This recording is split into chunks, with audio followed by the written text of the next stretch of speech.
And I was talking with, it was an HR group, the CHRO and down, and we were talking about their influence in the organization and the engagement we were doing. And she said, you know, Mark, when you're in HR, you lose your identity. And I said, what do you mean? She goes, well, my name is Linda. And she goes, when I walk into a room, nobody calls me Linda. They say, oh, watch out, there's HR. Or, you know, if I come into her, hey, be quiet, HR's here. Don't say that. And she goes, it's meant to be funny, but it is limiting. And it does have effect on you over time when you feel like you don't have your own personal identity. And I think it goes to, say, a job role bias where we get pegged.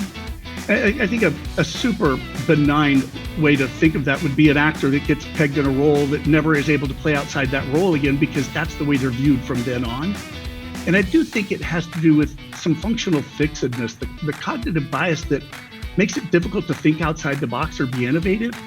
And it's interesting, Scott, you should ask that, because just this morning I was talking with a client and they brought up recency bias. And I said, how is that affecting you? What do you mean by that? And she said, you know, we have this amazing culture in our organization and we retain people. And so, you know, 5 years in, you're still considered new within the organization. And the belief is that there's nothing for you to offer because you haven't been here long enough to bring anything to the table, even after being there for 5 years. And there's another example that I use in the book that I think is, you can address this with intention. Because those microaggressions, I do think you mentioned, and that intent is key, and assume good intent.